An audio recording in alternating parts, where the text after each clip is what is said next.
Hi, Mike DePung here, and I'm glad you're with me for another poem of National Poetry Month.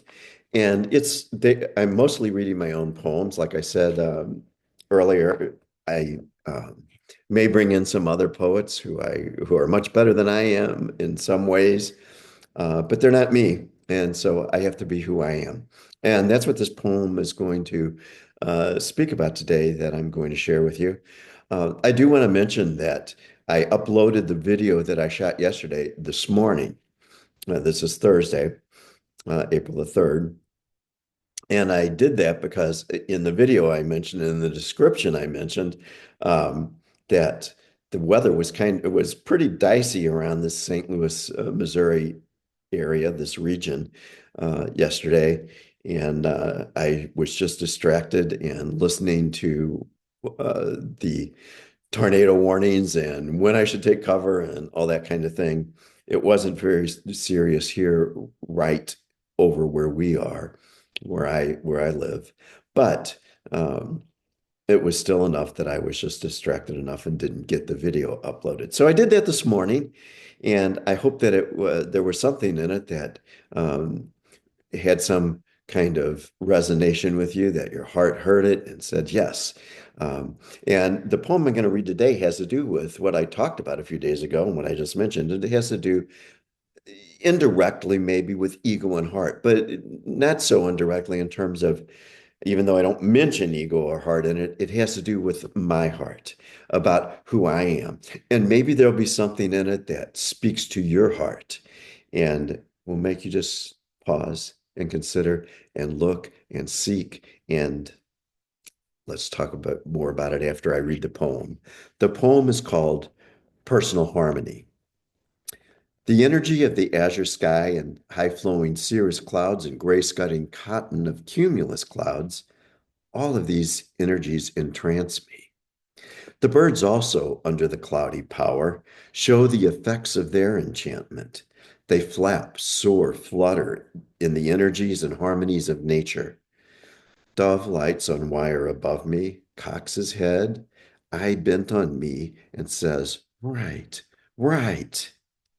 I respond, "I can do no less."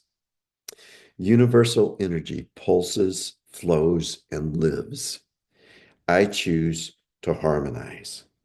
No other course of peace with self exists. Dove waits. Dove watches my pen moving along the lines of this tablet. That's the end of the poem. Now, this is what I would like to share with you about this poem, about what was in my heart when I wrote it, what my soul wanted to convey, is that we get to choose. It's very hard to recognize. One of the things that I came when I the day that I actually there was the major epiphany of my awakening to my own heart. Um, there were some there was a dialogue that went on, and that's in another poem. Maybe I'll read that this month.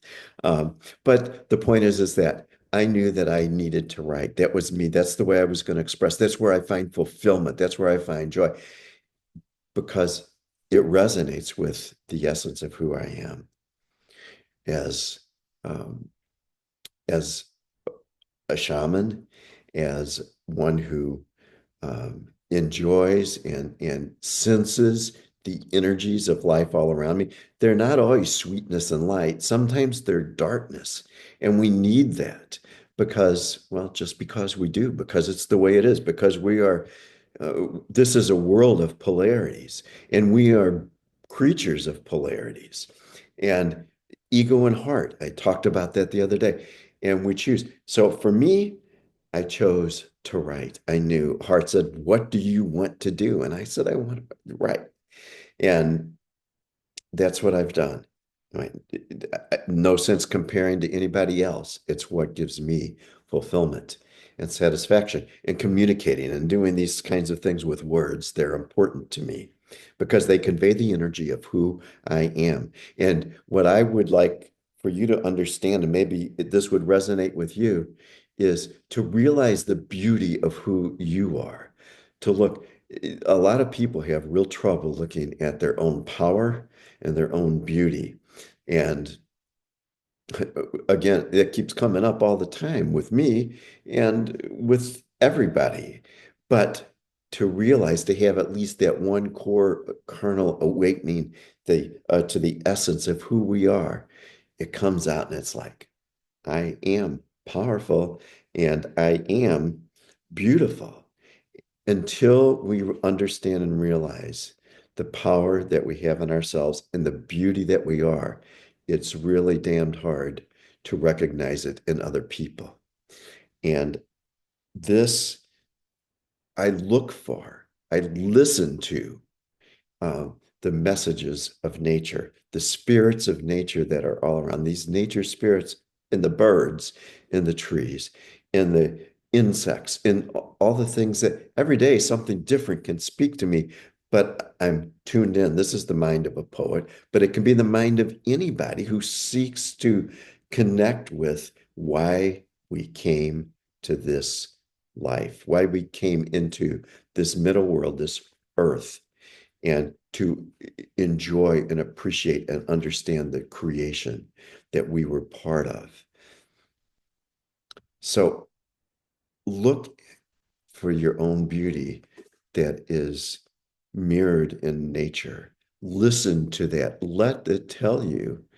Let the spirits of nature tell you where your beauty is. Let you sense it, use it, nurture it when you find it, and don't neglect it.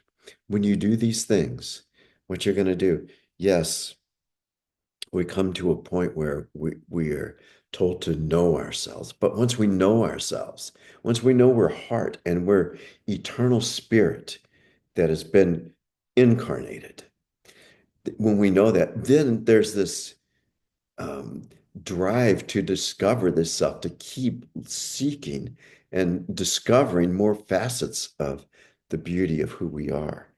And you come to this place of harmony, and then you seek to, beyond discovering yourself, as being that self, living it day by day, living who you are.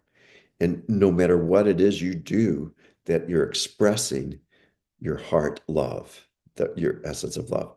That's what it's. And then we go on and we say, how do we relate to others? Um, how do we know others in this?